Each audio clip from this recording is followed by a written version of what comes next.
అనుకున్న విధంగా ఎవరో చూడకుండా అంజు సాయంతో బుజ్జమ్మ ఇంకా బయటకు వచ్చి తన ఫ్రెండ్ ఇంటికి వెళ్ళి విషయం చెప్పాలి అనుకుంటుంది.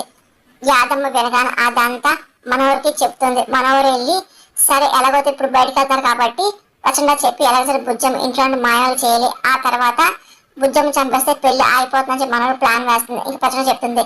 ప్రచండ తన శిశుతో వెళ్ళి కాపలా కాస్తూ ఉంటాడు. అప్పుడే ఇంకా బుజ్జమ్మ అలాగే అంజు వస్తూ ఉంటారు.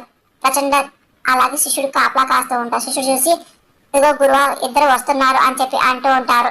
ఇంకా చండ చాలా సంతోషంగా చూస్తూ ఉంటాడు. బుజ్జమ్మ ఇంట్లో ఎవరు చెప్పకుండా వెళ్ళడం మనవరికి యాదమ్మ తెలుసు. అలాగే ఆకాశాన్ని మాట గుర్తెచ్చుకుంటారు. ఎవరు చెప్పకుండా బ్యాక్ డోర్ నుండి వెళ్ళి వచ్చి నేను మేనేజ్ చేస్తాను విషయం గుర్తెచ్చుకుంటారు. అలాగే ప్రచండ మొత్తం చెప్తూ ఉంటారు. అనుకున్న విధంగా ఎలాగైనా సరే బుజ్జమ్మని ఎలాగైనా చంపి ఈరోజు శక్తులు తీసుకొని చెప్పి ప్రచండ ప్లాన్ వేస్తుంటారు. మన వల్ల పడ్డట్టేరా అని చెప్పి ప్రచండ అనుకుంటూ పిల్లల ముందు వెళ్తూ ఉంటారు. పిల్లలు ఒకసారి చూసి భయపడుతూ ఉంటారు.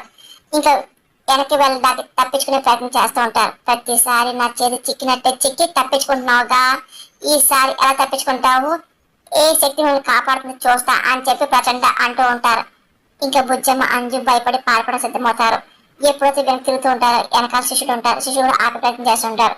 ఇంకా బుజ్జమ్మ అంజు చాలా భయపడుతూ ఉంటారు. ఇంకా అలా చూస్తుంటారు. ఇంకా ప్రచండ అదే పని నవ్వుతూ ఉంటారు. ఇంకా ఇద్దరు భయపడిపోతూ ఉంటారు. ఇంకా ఒక్కసారి తన దగ్గర ఉన్న శాల తీసి తన మనసు ఉపయోగించి పిల్లలు మాయించడం ప్లాన్ వేస్తూ ఉంటాడు.